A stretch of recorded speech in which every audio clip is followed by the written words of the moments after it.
నువ్వు వాక్యాన్ని పట్టుకున్నావు కానీ సత్యాన్ని పట్టుకోలే, అది నీ లోపలికి వెళ్ళలే. ఎప్పుడైతే వాక్యం లోపలికి వెళ్ళిందో అప్పుడే మార్పు తీసుకొస్తుంది. లోపలికి వెళ్ళకుండా ఈ పక్కనే పెట్టుకుని మీద పెట్టుకుని కొంతమంది ఏం చేస్తారు తెలుసా, దెయ్యాలన్నీ పోవాలంటే బైబిల్ ఇక్కడ నెక్స్ట్ దగ్గర ఎట్టుకుని హాయిగా పడుకుంటారు. ఇలా తల కింద పెట్టుకున్నంత మాత్రం దెయ్యం రాకుండా ఉంటుందా?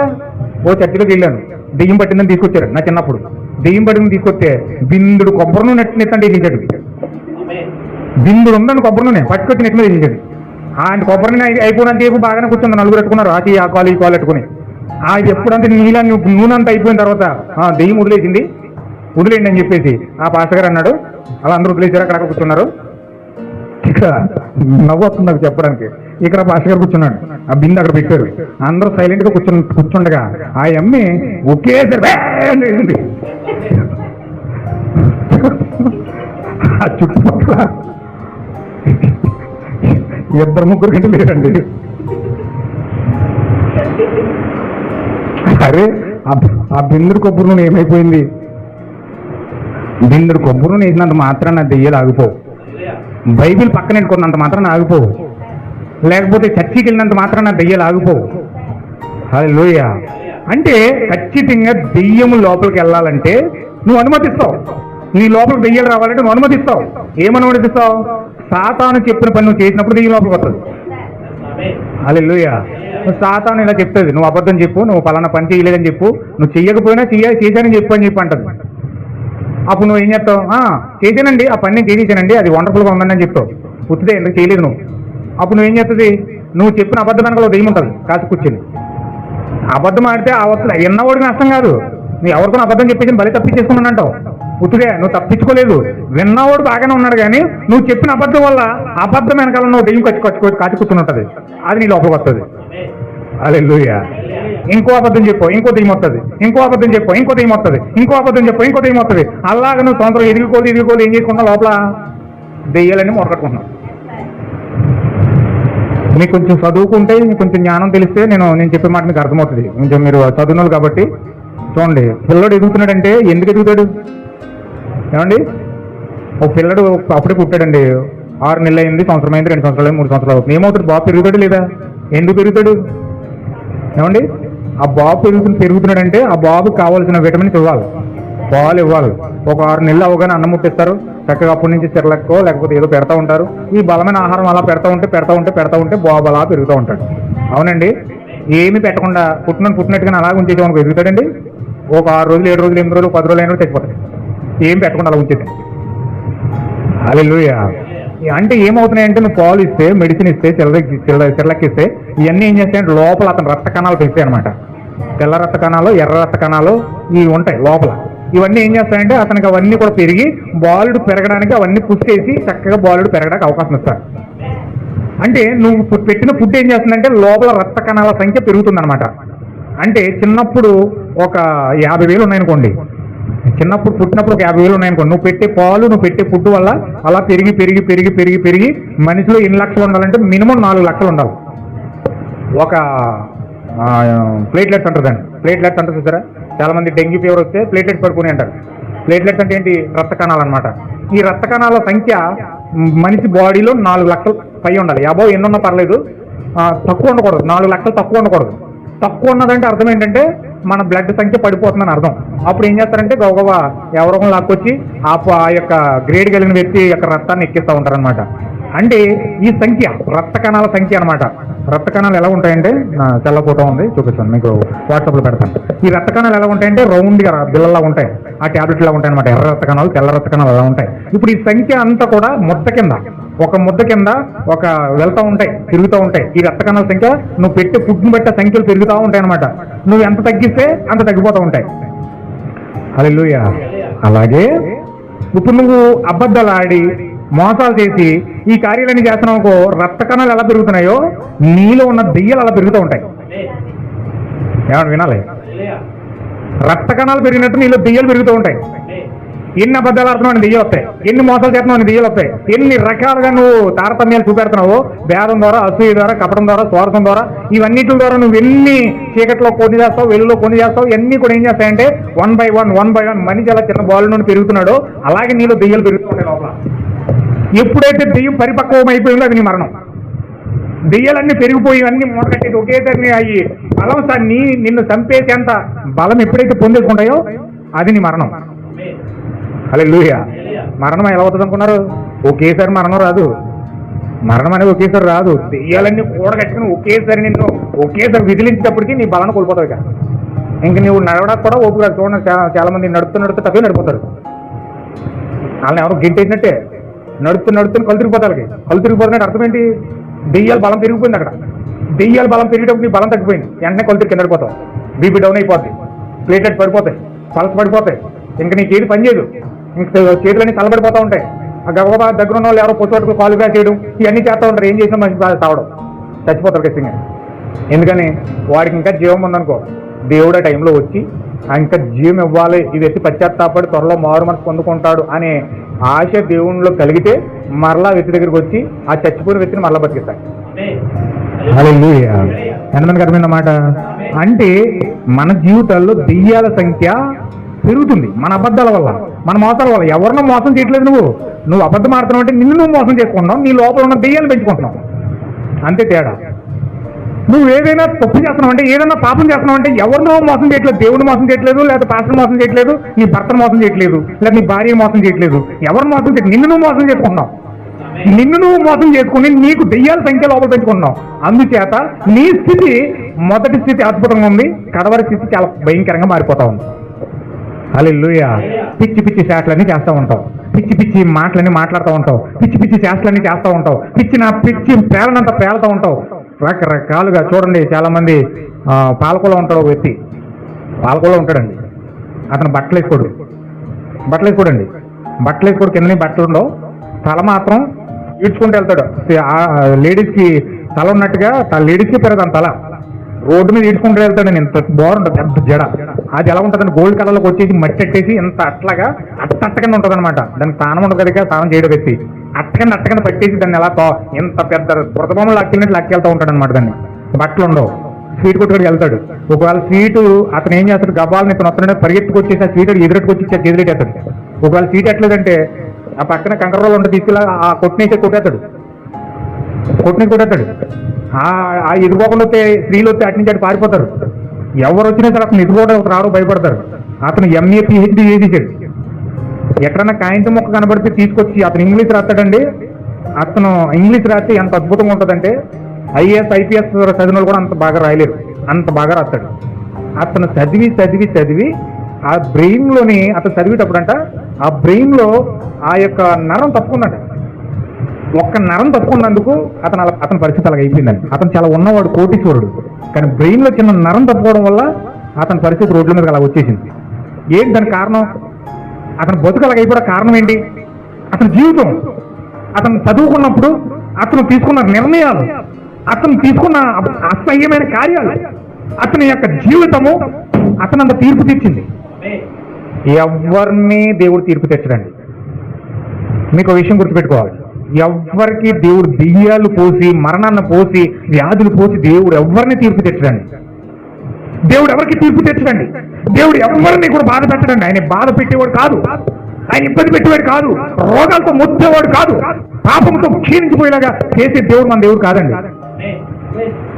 హల్లెలూయా.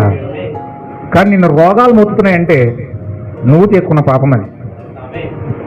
నేను దెయ్యాలు పట్టుకుంటున్నాయంటే నువ్వు చేసుకున్న పాపం అది. నీ కుటుంబం విచ్ఛిన్నమైపోతుందంటే నువ్వు చేసుకున్న పాపం అది. నీ జీవితం విచ్ఛిన్నమైపోతుందంటే నువ్వు చేసుకున్న పాపం అది. హల్లెలూయా. నువ్వు అనుకుంటావు ఏదో తప్పించుకోవడానికి అబద్ధం చెప్పానులే అనుకుంటాను. లేదు, ఆ అబద్ధం నిన్ను నీ వెనకాల ఉన్న దెయ్యం వచ్చి నిన్ను చీల్చి చిండాడుతుంది. అది నీకు తెలియదు. నువ్వు ఒక తప్పు చేసినా నేను చక్క ప్రౌడ్గా ఫీల్ అవుతావు, కానీ ఆ తప్పు వెనకాల ఉన్న దెయ్యం వచ్చి నిన్ను చీల్చి చెండాడుతుంది. హల్లెలూయా. అందుకే యోబు అంత బాధపడుతున్నాడు. ఎందుకు ఏడుస్తున్నాడు అనుకున్నారు? ఆ యోబు అంత అలాగే ఎందుకు ఏడుస్తున్నాడు అనుకున్నారు? ఏమన్నాడు తెలుసండి? చదవండి. ఇంకా మనం కొద్దిగా ఎదరికి వెళ్ళి టైం ఎంత అయింది? ఓకే, ఇంకా నాకు పావుగంట ఉంది, నేను ముగిస్తాను. రైట్, చదవండి. అలా ఉంది నీ ఎడల కనిపెట్టి ఎందును, అలాగుండి నీ ఎడల నీవు పిలిచేదవు, నేను నీకు ప్రత్యుత్తరం ఇచ్చేదను, నీ హస్తకృత్యముల ఎడల నీకు ఇష్టము కలుగును. అయితే ఇప్పుడు నీవు నా అడుగు జాడలు లెక్క పెట్టుచున్నావు. లెక్క పెడుతున్నాడు లేదండి? లెక్క పెడుతున్నాడు లేదా? నువ్వు అనుకుంటావు ఏమి తెలియదు, ఎవరికి తెలియదు చేసి అని చాలా చక్కగా చేసేస్తున్నాను అనుకుంటావు. కానీ దేవుడు ప్రతి అడుగు లెక్కెడుతున్నాడు. నీకు తెలుసా నీ తల వెంట్రుకలన్నీ లెక్కించబడ్డాయని? అసలు దేవుని ఆజ్ఞ లేకుండా ఒక వెంట్రుక కూడా కిందకు రాలదట. నీ యొక్క వెంట్రుక రాలుతుందంటే దేవుడు ఆజ్ఞ తీసుకుని రాలుతుందంటది. నువ్వు అనుకుంటావు వెంట్రుకలు కింద కాలిపోతున్నాయి, అన్ని జుట్టు పోతుంది, బట్టతాలు వచ్చేస్తుంది. నీకు బట్టతాలు వచ్చేస్తున్నది అర్థం ఏంటంటే ఆ యొక్క తలలో నువ్వు చేస్తున్న మోసపు కృత్యమైన కార్యాల వలన నీ సవటకుండా అయిపోతుంది, ఇక్కడ తలూరిపోతుంది. హల్లెలూయా. చాలా ఉన్నాయి బైబిల్లో, నెత్తుకుంటూ దానికి ఇవన్నీ పాసం చెప్పరు, చెప్తే తిరిగి పాసం కూడా ఇస్తారు. ఇవన్నీ చెప్తే పాసం కూడా ఇస్తారు. అందుకే డినామినేషన్ సంఘాలు ధైర్యం సరిపో ఈ మాటలని చెప్పడానికి. నన్ను పాప అంటావా, నా తల ఊడిపోతుందంటే నువ్వు నన్ను పాపం చేశానంటావా? ఎక్కడ దూరం చెప్పరా పాసం అని వస్తారు. అప్పుడు ఏం చేయాలి చెప్పండి, ఏం చేయాలండి? హల్లెలూయా.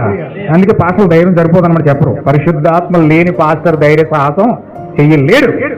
వాడి వల్ల కాదు. ఎందుకంటే వాడికి డబ్బు కావాలి, వాడికి పదవి కావాలి, వాడికి ఆస్తి కావాలి, వాడికి అంతస్తు కావాలి. నేను పొగిడి దేవుడు నిన్ను దీవించిన కాకుండా ఎన్ని దీవులు అందిస్తాను నీకు.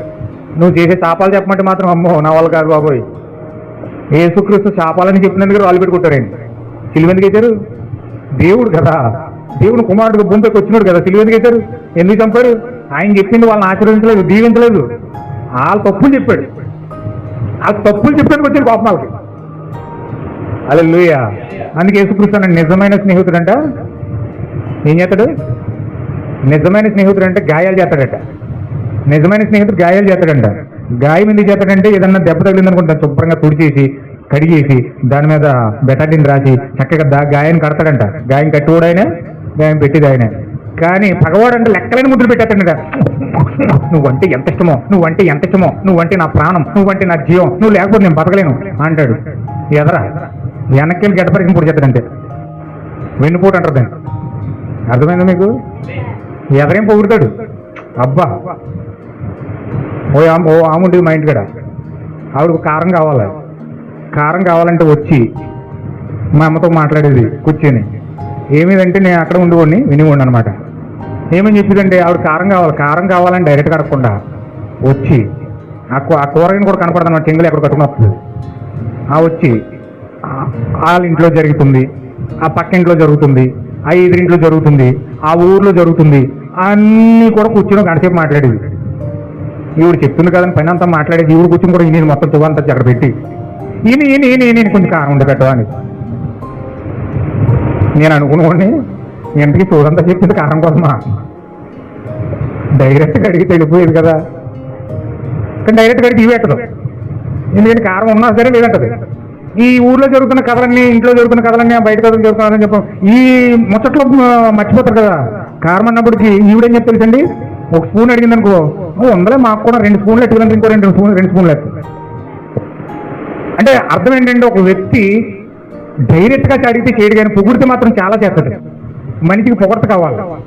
మనిషి పొగిడితే ఒక్కటి చేతి 4 చేస్తాడు. కానీ నిజమైన యథార్థవంతుడు పొగడ్డండి. అందుకే అతను ఎవరు ఇష్టపడరు. నిజమైన యథార్థంగా ప్రేమించేవాడు గాయాలు చేస్తాడు, నీ తప్పులు చెప్తాడు, నీ బలహీనతలు చెప్తాడు, నీవు ఇలా చేస్తున్నావు ఇలా చేయకూడదని చెప్తాడు, గద్దిస్తాడు. వాడంటే ఎంత కోపం వస్తుందంటే మామూలు కోపం రాదు. చాలా ఎగ్జాంపుల్స్ ఉన్నాయి బైబిల్లో. ఇవన్నీ కూడా చెప్తే టైం సరిపోదు. నేను దేవునికి చెప్తాను బట్టి ముందుకెళ్ళి చెప్తాను. హల్లెలూయా. చదవండి. నా అతిక్రమములు సంఖ్యలో ముద్రించబడి ఉన్నవి. ఇప్పుడు మీరు చెప్పండి నాకు, ఈ మాటను బట్టి యోబు ఏ విధంగా చెప్పినట్టు ఇవన్నీ చెప్పుకొచ్చాడు, స్టోరీ అంతా చెప్పుకొచ్చాడు, ఇవన్నీ చెప్పుకొచ్చి ఇప్పుడు ఏమన్నాడంటే ఇక్కడ నా అతిక్రమములు సంఖ్యలో ముద్రించబడి ఉన్నవి, నేను చేసిన దోషములు. అంటే మరణానికి నడిపించేది ఏంటి? నువ్వు చేసే అబద్ధాన్ని నువ్వు చాలా బాగా తెలివిగా తప్పించేసుకున్నాను అబద్ధమాడావు. కానీ దేవుడు దాన్ని సంచిలో జాగ్రత్తగా ముద్రించేశాడు. ఏ సంచిలో? హృదయం అనే సంచిలో. నీ హృదయం అనే సంచిలో నువ్వు ఏ అబద్ధమాడో అబద్ధం రాసేసాడు. నీ హృదయం మీద రాస్తే ఎవరు చెప్తారు దాన్ని? ఎవరు జరపగలడండి? నీ హృదయం మీద రాసింది అని ఎవరు జరపగలడు? నువ్వు పనికాడ అబద్ధమాడావు, రాజేశాడు దేవుడు. ఈ అబద్ధమాడావు, రాజేశాడు దేవుడు. పాస్టర్ దగ్గర అబద్ధమాడావు, రాజేశాడు దేవుడు. ఇంకో స్త్రీ దగ్గరికి వెళ్ళి అబద్ధమాడావు, రాజేశాడు దేవుడు. ఇంకో అమ్మాయి దగ్గరికి వెళ్ళి అబద్ధమాడావు, రాజేశాడు దేవుడు. ఇలా నువ్వు చిన్నప్పటి నుంచి వచ్చే వరకు రాసుకుంటా వస్తున్నాడు. మొత్తం తలపండిపోయి బట్టకాలు వచ్చేస్తుంది. ఎక్కడ ముద్రించి ముద్రించి ఈ పాపాలన్నీ నేను ఏం చేస్తున్నాయంటే, ఈ పాపాలన్నీ ఇంత మొద్దగా మారి క్యాన్సర్ కింద మారిపోతుంది. ఈ పాపాలన్నీ ఇంత మొద్దగా మారి ఆ యొక్క షుగర్ కింద మారిపోతుంది. ఈ పాపాలన్నీ ఇంత ముద్దగా మారి అది థైరాయిడ్ కింద మారిపోతుంది. హల్లెలూయా. ఈ పాపాలన్నీ ఇంత ముద్దగా మారి అది హార్ట్ అటాక్ గా మారిపోతుంది, లేదా పెరాలసిస్ స్ట్రోక్ కింద మారిపోతుంది. ఈ పాపాల ముద్ద ఇన్ని రోగాల బారికి పనిచేస్తుంది. రోగాలు పడుతున్నాడు. ఎందుకు రోగాలు వస్తున్నాయి? దెయ్యం వంటికి రోగాలు వస్తున్నాయని అనుకున్నాడు వ్యక్తి. తినే ఫుడ్ వల్ల, లేకపోతే చేసే పనుల వల్ల, అవి వల్ల ఈ వల్ల వస్తున్నాయి అనుకున్నాడు. కానీ ఈ పాపాల ముద్ద నేను అందులో నెడుతుందన్న సంగతి తెలియట్లేదు. హల్లెలూయా. ఇంకో మాట చెప్తున్నా మీకు, చాలా మంది కళ్ళజోళ్ళు పెట్టుకుంటారు. కళ్ళజోళ్ళు ఎందుకు పెట్టుకుంటారు? మీకు బైబిల్లోని చూపెడతాను, ఒక్కసారి చదవండి. చెప్పాను నేను, చెప్తేనే మీకు అర్థమవుతుంది, లేకపోతే అర్థం కాదు. గర్వము ఎప్పుడైతే నడినెత్తికెక్కి వాక్యమును మీరి, వాక్యము పలుకుతున్నా, వాక్యము చెబుతున్నా, దాన్ని ఎప్పుడైతే మీరి మనము దాన్ని దాటుకుని ముందుకెళ్ళిపోవడం ప్రయత్నం చేస్తామో అప్పుడంటే కంటి చూపు తగ్గిపోతాడు. ఏంటండి అది? కంటి చూపు తగ్గిపోతాడు. గర్వం వలన కంటి చూపు తగ్గిపోతాడు. అంటే నేను అనుకున్నాను, యుక్త వయసులోని చాలా మందికి కళ్ళజోడు పడిపోతున్నాయి, చాలా మందికి కంటి చూపు తగ్గిపోతుంది. ఎందుకు తగ్గిపోతుందంటే మెల్లగా మెల్లగా మెల్లగా ఆ కంటి మీద ఉన్న దెయ్యాలు, ఆ చూడకూడని విషయాలు చూసి హృదయంలో చెడు తలంపులు తలస్తూ వారి జీవితాల్లో రకరకాలుగా ఆశించి ముందుకెళ్ళిపోతున్న వారి జీవితాల్లో కంటి చూపు తగ్గిపోతుంది. హల్లెలూయా. కానీ ఎప్పుడైతే వారు చేసిన పాపము, వారు చేసిన కార్యాలు, ఎప్పుడైతే దెయ్యాలన్నీ కంటితో శుక్ల కణాల రూపంలో మూట కట్టుకుంటున్నాయో ఆ కంటి చూపు తగ్గిపోతుంది. కంటిలో ఉన్న దెయ్యాలు, నోటిలో ఉన్న దెయ్యాలు, చెవులో ఉన్న దెయ్యాలు. దెయ్యాలు చెవిలో మూట కట్టుకున్నాయని కొన్ని చెవితోడు అయిపోతాడు, కంట్లో మూట కట్టుకుని గుడ్డోడు అయిపోతాడు, నోట్లో మూట కట్టుకుని మోగడైపోతాడు. హల్లెలూయా. తలలో మూట కట్టుకుని తలలో ఎక్కడో బ్లడ్ స్టక్ అవుతుంది, పెరాలసిస్ స్ట్రోక్ వస్తుంది. హార్ట్లో మూట కట్టుకున్నాయి అనుకోండి, హార్ట్ స్ట్రోక్ వస్తుంది. పొట్టలో మూట కట్టుకున్నాయి నొప్పి వస్తుంది. హల్లెలూయా. కాళ్ళలో మూట కట్టుకునే కాళ్ళు చేతులు లాగేసి పడిపోతాయి. అంటే దెయ్యము ఏ ప్రాంతంలో మూట కట్టుకుంటుందో ఈ దెయ్యాలన్నీ ఏకమై ఆ పాటు పనిచేయదు. హల్లెలూయా. పార్ట్లు పని చేయట్లేదంటే కారణం అక్కడ ఆ ప్లేస్ లో దెయ్యాల స్థావరం ఉన్నది అని అర్థం. అంటే ఆ ప్లేస్ లో దెయ్యాల స్థావరం పెట్టేసినాయి. ఆ దెయ్యాలు ఎప్పుడైతే ఆ స్థావరాన్ని పెట్టినాయో ఆ పార్ట్ పనిచేయదు. నీ కొన్నైనా, మూతైనా, నోరైనా, స్ట్రోక్ వచ్చినట్టు చూడండి, పెరాలసిస్ స్ట్రోక్ వచ్చినట్టు మూత ఇలా వంకర వెళ్ళిపోద్ది, చెయ్యి ఇలా తిరిగిపోద్ది, ఈ కాలు ఇలా తిరిగిపోతుంది, పక్షవాతం వచ్చేస్తుంది. ఎందుకు అలా తిరిగిపోతున్నాయి? గూడు కట్టేసిన దెయ్యాలు లోపల. ఎందుకు? వెంటనే వచ్చేదాన్ని పుట్టిన పెరాలసిస్ వచ్చేస్తుందా? అతను ఎదగ్గా ఎదగ్గా ఎదగ్గా అతను చేసిన పాప భారం అంతా లోపల గూడు కట్టి ఒకేసారి ముప్పేట దాడి చేసిన లోపల దెయ్యాలని వెంటనే స్ట్రోక్ వచ్చేది, హార్ట్ స్ట్రోక్ వస్తుంది. లేకపోతే మనసులో పట్టేసినంటే మనసులో దెయ్యాలన్నీ పట్టేసిననుకోండి, మనసుకి పిచ్చోడైపోతాడు. బ్రెయిన్ లో పట్టినాయి అంటే పాలకొల్లు ఎందుకు చెప్పని చూసారా, అలా ఉంటది. అంటే రకరకాల రోగాలు, భూమి మీద లెక్క పట్టలేనన్ని రోగాలు ఉన్నాయి. 20 కోట్ల దెయ్యాలున్నాయి. బైబిల్లో ఉంది 20 కోట్ల దెయ్యాలున్నాయి. ఈ 20 కోట్ల దెయ్యాలు ఎప్పుడైతే నీలో ప్రవహించి, ఎప్పుడైతే పరిపూర్ణ రూపకల్పకం చేసినాయో, ఈ దెయ్యాలన్నీ ఒకేసారి శరీరం ధరించినాయో, ముప్పేట దాడి చేసినాయో, అది నీ మరణం. హల్లెలూయా. అందుకే నా ప్రియమైన సహోదరి సహోదరులారా, ఖచ్చితంగా మనం దెయ్యాలకు అవకాశం ఇవ్వద్దండి. మనం ఎలా బ్రతుకుతున్నామో, దేనికోసం బ్రతుకుతున్నామో, ఎందుకోసం బ్రతుకుతున్నామో, అసలు మన జీవితానికి దేవుడు ఎలాంటి వాక్యం ఇచ్చాడో, ఆ వాక్యం బట్టి మనం ఎలా నడుచుకోవాలో, ఇవన్నీ కూడా మనం అర్థం చేసుకుంటూ ముందుకెళ్తేనే, మనము సరైన భక్తి చేస్తేనే ఆ భక్తిని దేవుడు స్వీకరిస్తాడు. ఏదో చర్చకులు వచ్చాము, 4 మాటలు విన్నాము, ప్రార్థన చేసుకున్నాము, కానుకేసాము, వెళ్ళిపోయాము, ఇంకా మన పని మనదే అని మన పనిలో మనం నిమగ్నం అయిపోతే అందరూ చర్చలకు వెళ్తారు, అందరూ కార్యాలు చేస్తారు, కానీ అందరూ పరలోకం పోరు. హల్లెలూయా. అందరూ చర్చలకు వెళ్తారు, అందరూ బైబిల్ పట్టుకుంటారు, అందరూ కూడా యేసుక్రీస్తు యొక్క శరీరం ఒక వెళ్ళలేరు. ఎందుకు వెళ్ళలేరంటే ఈ కాలం యొక్క వర్తమానం చెప్పింది ఇందాక చదివాం మనం. ఇంకా చాలా విషయాలు ఉన్నాయి, టైం అయిపోయింది ఆల్రెడీ, అందుకే నేను ఇంకా ముగించాలనుకుంటున్నాను. ఇప్పుడు ఈ యొక్క 19 అధ్యాయంలో మనం చదువాం. అక్కడ 19 అధ్యాయంలో దేవుడు ప్రవక్తతో మాట్లాడుతున్నాడు, ప్రవక్త ప్రజలతో మాట్లాడుతున్నాడు. దేవుడు మోషేతో మాట్లాడుతున్నాడు, మోషే ప్రజలతో మాట్లాడుతున్నాడు. ఇక్కడ క్రమం అది. దేవుడు ప్రవక్తతో మాట్లాడతాడు, ప్రవక్త ప్రజలతో మాట్లాడతాడు. ఆ క్రమ ప్రకారంగా రావాలి. కానీ ఆ క్రమాన్ని ఎప్పుడైతే వీళ్ళు త్రొంగలో తొక్కేశారో, దేవుని వాక్యాన్ని త్రుంచివేసి మోషే ఇచ్చిన ధర్మశాస్త్రాన్ని విడిచిపెట్టేసి, మోషే ఇచ్చిన ధర్మశాస్త్ర ప్రకారం వాళ్ళు బ్రతకకుండా, మోషే ఇచ్చిన చట్ట ప్రకారం వాళ్ళు జీవించకుండా, వాళ్ళు డైరెక్ట్ గా దేవుడితో ముఖాముఖిగా మాట్లాడదాం అనుకుని వాళ్ళు స్థిరపరచుకుని మోషేని సైడ్ వేశారు. మోషేని ఎప్పుడైతే సైడ్ చేశారో వారి జీవితాల్లో భరించలేని తీర్పులు, భరించలేని కార్యాలు వారి జీవితాలు పొందుకోవడం జరిగింది. హల్లెలూయా. అందుకే నా ప్రియమైన సహోదరుల, దేవుడి యొక్క క్రమాన్ని మనం తెలుసుకొని, దేవుడు ప్రవక్తను పంపించినప్పుడు ఆ ప్రవక్త వాక్యాన్ని మనం పొందుకొని, ఆ వాక్యాన్ని బట్టి మనం ఎప్పుడైతే మనం నడుచుకోవడానికి ప్రయత్నం చేస్తామో అప్పుడు దేవుడు మనం నడిపిస్తాడు. హల్లెలూయా. మన సహోదరుడు మాట్లాడుతున్నాడు, పాస్టర్ గారు ఆయనతో మాట్లాడుతున్నాడు, రత్న గారు. ఇప్పుడు ఆయన ప్రవక్త కోసం మాట్లాడుతున్నాడు. ఆయన ప్రవక్త కోసం మాట్లాడుతున్నాడు. ఎందుకంటే ఇప్పుడు దేవుడు మోషేతో మాట్లాడుతున్నాడు, మోషే ప్రజలతో మాట్లాడుతున్నాడు. క్రమం అది. ప్రజలందరూ మోషేతో